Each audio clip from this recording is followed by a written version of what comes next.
My fiance wanted an open relationship even though we were about to get married. I canceled the wedding because of it. 2 weeks ago, we were 2 weeks away from getting married. She asked me to go to therapy with her. She was already seeing a therapist on her own and wanted me to go with her and have a talk before the wedding, where we could be completely honest with one another. That sounded a little weird to me. I thought we were already completely honest with one another. After all, we were getting married in 2 weeks, right? Also, she was super protective about her therapy sessions, didn't really talk about them. I have never met her therapist, so to be invited there all of a sudden seemed a little out of place to me. The day comes, and I go there. But out of self-preservation, I had my phone opened and recording any audio. My fiancé was already there. I had to wait 20 minutes before I was invited in. The therapist greets me and shakes my hand. We have small talk. She tells me I am not at all the way my fiancé described me. I think she is trying to compliment me. Then she looks at my fiancé and tells her this may be harder than we thought. That absolutely weirded me out. But I am a calm and collected individual, and I don't react, just kept that dumb smile on my face we all have in awkward situations. So the therapist starts talking. Has a small speech I don't care to repeat. My fiancé takes my hand as the therapist starts telling me that we live in a modern world, and that my fiancé wants us to have a non-conventional marriage moving forward. I smile. I am not sure what the hell that means. Through my mind I am thinking she wants to talk how she will not be a slave to her husband, she will not sacrifice her work life, etc. modern woman and girl power and all that. Nope, she is actually talking about how once we get married, she wants to be free to sleep with other men. The other non-traditional type of marriage. I forgot it's 2018. But she loves me a lot, and would not be comfortable with me having the same benefits. Because she would be too heartbroken knowing that I find other women attractive and that one of them could steal me from her. So I let them finish talking. They were very fluent, and they got more confident talking, probably empowered by my lack of reaction, and because I wasn't saying anything. This was definitely something they have rehearsed. I then asked the therapist if she is licensed. This, by her reaction, was not what she expected to be the first thing coming out of my mouth. She said yes. So I told her to explain to my fiancé why we will not be getting married anymore, and why we will not continue being a couple starting immediately. I wished them good luck, and left the office. Now, I want to report the therapist. I am not sure if I have to report her to the clinic, or is there a board that supervises therapists? I don't think they're planning an attempt to corner me as professional conduct, and I want her to pay for the misconduct. That session did not sit well with me. To be clear, there would have been no positive outcome to this talk my fiancé and the therapist had with me. Even if she wanted a completely open marriage, where I could sleep with other women, the outcome from my part would have been the same. That is not a marriage, that is a sham. It also dawns on me, she might have cheated on me. Now that I have this clarity of mind, certain things don't match up. So I was a fool anyway. I listened to the recording, and I still can't believe what was said there. Anyway, I called off the wedding. I am a very easygoing guy. There are no fights with me because I am not seeking them. There are no conflicts, enemies, because my life is guided on principle and common sense. That might have given my ex the impression I will be easy to walk over, like a doormat, but she is an idiot for thinking that. Having listened to the recording a few times, I am confident the therapist recognized I am not how my fiancé must have described me in their sessions. Hence that this may be harder than we thought. Now that the wedding is no longer happening, people are starting to ask questions I am not comfortable answering. How do I navigate this sea? I am sure my ex is doing damage control, but I have the recording, and if she goes too far off the path, I will not shy letting people know what she wanted us to talk about. But my parents and family also want answers, and I am not sure what BS to tell them. I don't want them to think I'm an idiot for allowing my ex to get to this point where she was so confident that she straight out told me she wants to fuck other dudes. She is also blowing my phone, my best friend's phone, my brother's phone. We can work on this. I didn't understand what they were telling me in the therapy session. She will do anything to fix this. It was the therapist's idea. She was against it, etc. Last cry of a dying siren. All her cries fall on deaf ears, and I am the owner of said ears. We were also working to get a loan to buy a house, but I canceled everything. I basically erased any ties we had financially, or otherwise.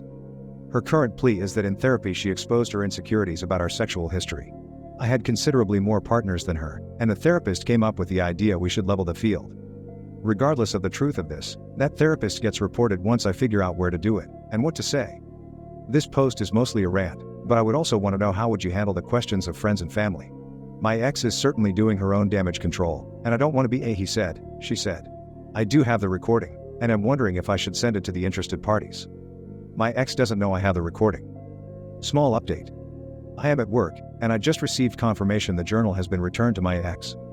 I sent it early in the morning with the courier that our office uses, and she had to sign a confirmation order that she received it, as some have recommended. I came to the conclusion that reading it will not help, as she never took ownership of this whole situation. Thank you. Update 1. Jokes aside, it has been an interesting 2 weeks since my initial post. Monday last week I talked with a lawyer at work about the situation with the therapist. He looked at me like I was bullshitting him, and asked me if this was a prank. So I asked him if he wants to hear the recording. Damn right, was his answer. I talked again with him the next day, at the end of it. He noted a few things I didn't pay attention to. On the recording, the therapist was always saying we think, we want, we talked about, we decided. Not once did she say your ex here asked me to talk with you or your ex wants you to know, or anything like that. It was always we this, we that. He also asked me what my endgame is. Do I want to sue? He didn't think I personally have a case, to which I agreed. I never intended to sue anyway, but notify the appropriate institutions and let them deal with the therapist. A decision was made to write 2 letters. One addressed to the clinic the therapist works at, and one for APA. We checked, she was accredited. By Wednesday there were a few more people at work aware of the situation, including one of the 2 case researchers. She dug up information about the therapist, online reviews, as well as the contacts for 2 of her previous patients. The therapist didn't have the best reviews, there were people upset with her, and we managed to track the 2 we talked with through social media. They were more than happy to help once we explained the situation, and their stories were not any better than mine. The letters grew a consistent size, as we included the signed stories from the other 2 individuals, as well as my own description of how my ex changed once she started the therapy sessions, and a detailed description of how my meeting with the therapist went. Friday last week I met with the parents. Her parents came to my parents' house, and we had the talk. My ex was there too, and more info was disclosed. That made its way to the report on the therapist as well. This week, we sent the reports out. There was a reaction from the clinic. They called our office on Thursday morning, most probably to check if it is a prank or a real issue. We talked with their lawyer, or one of their lawyers, over the phone, and, when we confirmed it was legitimate, someone else was heard in the background, on their end, with a well, crap, they said they are taking this very seriously. A conclusion from one of the guys at work was that they probably received other complaints before, but this is the first time someone did it so well documented. Their letter also mentioned we are reporting this to APA, that might have turned the heat on as well, hence their quick reaction. I don't know what the result of this will be, and I consider my issue with it closed. However, having talked with the other 2 individuals that were treated by this therapist, I sincerely hope she is at least investigated, because she sounds insane and with an agenda. She ruined their relationships as well. One of the individuals was a woman, for the record. Then, my ex and her parents. Friday last week my parents called me and asked me to give them a visit after work. When I did, surprise. My ex and her parents were there too. My first reaction, seeing their cars in my parents' driveway, was to flee. This meeting was supposed to be on my terms, but she attempted to take the reins to it. That was not going to happen, let me tell you. My ex was waiting for me outside. She looked very good. If there was ever a girl you'd like your parents to meet, she was the image of it. She told me they are here to talk with me, and see if we can fix this. They as in her parents. She either never told them what happened, or she gave them a version of a story they were not buying. She had a journal with her. She told me she started writing in it before she began therapy, and continued writing in it until that Friday morning. That I should read it and it will clear out all this mess. I told her this is not a book club. I wanted to go inside and get the circus going, but she asked me if I can give her 10 minutes. She wants to talk with me for 10 minutes before I talk with her parents. And she kept handing me her journal, and started crying. And then my sister showed up, and then my ex's sister showed up. They were already there, and came out to check on us. So I took her journal, went inside, said hello, and lead my ex in the back of the garden, to an as isolated portion of my parents' garden as possible. They have a large garden with a lot of trees and benches. She quit her job. The stress was too much, and she had a breakdown. It escalated, never got better. She is no longer seeing the therapist. She started seeing the therapist for work-related matters, but somehow it turned into matters about our relationship, and it stayed focused on the relationship because it was the only thing the therapist seemed interested in. She never told her parents why she is my ex. She is seeing another therapist now. I just listened. She turned the discussion from her to us. Told me I would be in control. I will be managing the finances. I will receive access to all her devices. I will be able to track everywhere she goes. Any property we will own will be in my name. She will do anything I want to trust her again. Basically things she said in her messages over the last weeks.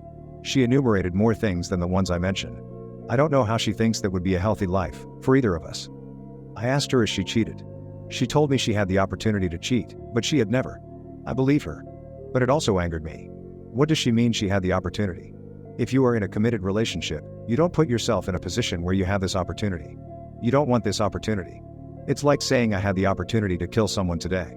Why? What were you doing that there was such an opportunity? Why call it opportunity anyway? It makes it sound like something positive. That pretty much ended our 10 minutes, and told her we should go and talk with our parents. So we did. I asked our sisters to leave us alone, as it was not any of their concern what was to be discussed. My sister huffed and puffed, but a house made of stone survives hurricanes, and she was not one. Well, I talked, and explained what happened, how the therapy session went, and my resolve. I didn't mention I had a recording, because I never had to. My ex confirmed everything I said, which surprised me. Her father had teary eyes, and that broke my heart. Her mother asked her if this is how she thinks they raised her, and asked for an explanation. My ex basically told them the same story. Stress at work. Depression. Breaking down. Therapy. Therapist wanting to talk only about our relationship. That the therapist told her our relationship was the root of all her stress. That the therapist convinced her I want an open relationship. That she might lose me if she doesn't level her sexual experience with me. How my reaction woke her up from her slump. She quit her job, is looking for something less stressful. She will do anything I want to get me back. Started crying. My ex mentioned the journal again, and said if I read it, it will explain everything, and that she was not on board with the therapist's ideas, but she went along with them because the therapist was a person with authority and experience. Our parents looked at me and I told them someone's private journal is not the type of literature I read, unless they are a dead poet. Big fucking mistake. My intention was to relate that someone's private journals usually becomes literature if they are a famous writer, or leader, and usually they are published post-mortem. Also, I was hoping they get the hint that I don't really want to read her journal, because it would be of no consequence.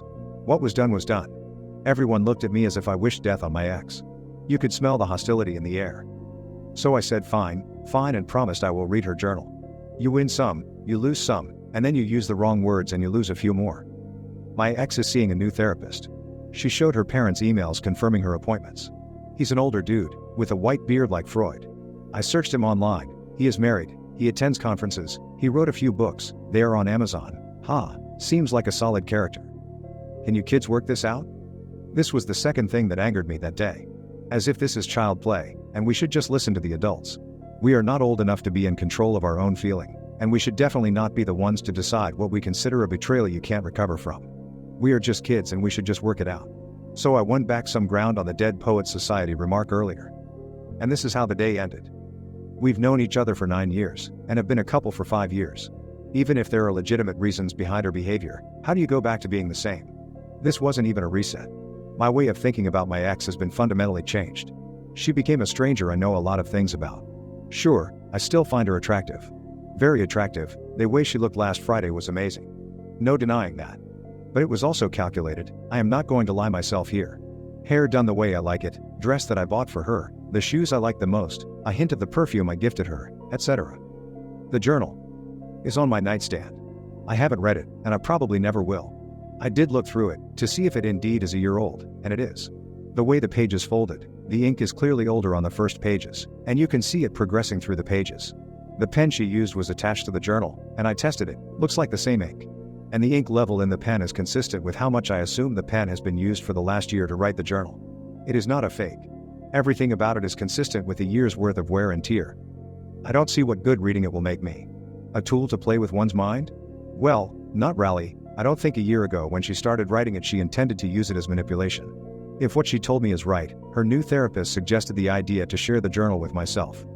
As for how I am handling people that are too curious about why the wedding is off, we had a huge difference of opinion that we could not find a solution to. More or less. But if her sister finds out why, and this is more than likely, because her sister is very close to their mother, everyone will find out the real reason why. Our parents want us to meet again next week. They told me to read the journal, and maybe that helps. Maybe we can work on it. Start again, fresh, since we have so much history. She will get treatment, she will get better, she still is the same woman I fell in love with, but she is not well right now. They can tell I still love her, or else I would not be so theatrical, their words, not mine. I don't think I will meet them next Friday. But, damn, she did look amazing. I would like to thank the community for the support and help. It was enough to help me put together a plan of action regarding the therapist. Thank you to those who provided resources and information about what to do. What should I do with her journal? Return it? Keep it and read it 90 years from now? Update 2, let's begin. The therapist is no longer working for the clinic. The major motivation behind the decision, most probably, has to have something to do with the clinic being sued. Someone else, completely removed from my situation, is suing the clinic. I don't have additional details on the matter. The therapist tried to contact Mirella, but was unsuccessful. I suspect she found out about my report on her and wanted information. Who knows? Mirella did not engage with her, she was blocked and her queries went unanswered.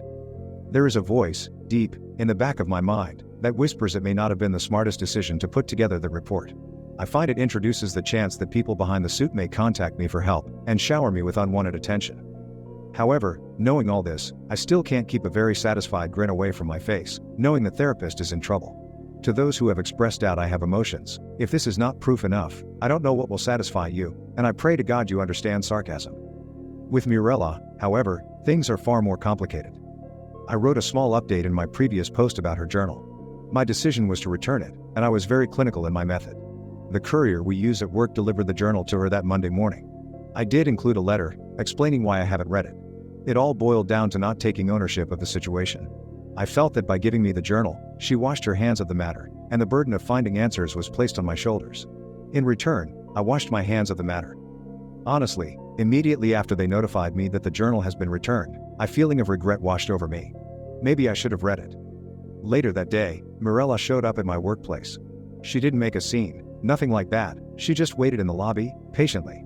Her plan was to wait for me until I finished my day, and then have a talk with me. Naturally, it didn't take long for me to find out she was there. My options were to either send her away, or talk with her. So we talked. Several architects designed the collapse of our relationship. Number 1. Stress.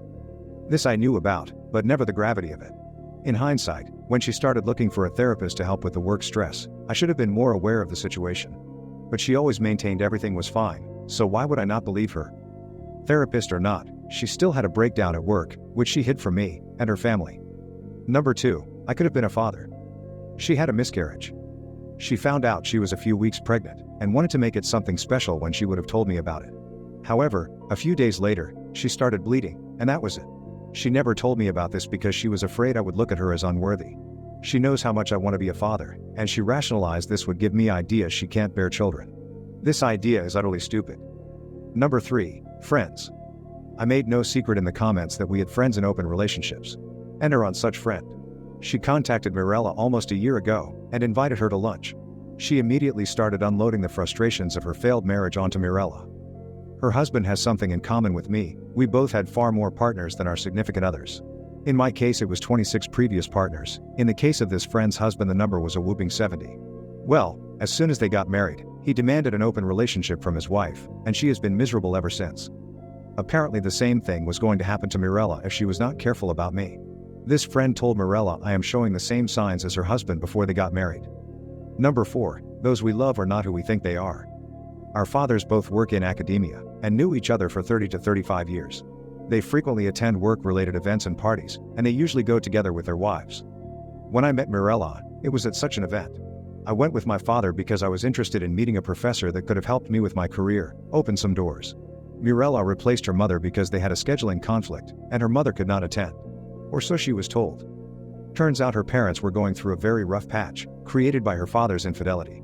Mirella only found out about this recently, when she talked with her mother about the concerns raised by the friend from number 3. This was an obvious shock. Her parents were nothing but the perfect couple, a model to follow. They patched things up, obviously, and they managed to keep the illusion of a perfect marriage throughout the process. 4 horsemen of the apocalypse. Mix them with a therapist of dubious motivations, and that's how you end a relationship. The therapist was so happy to plan my open relationship. She confirmed everything the friend said. Men like me will never be satisfied with one woman.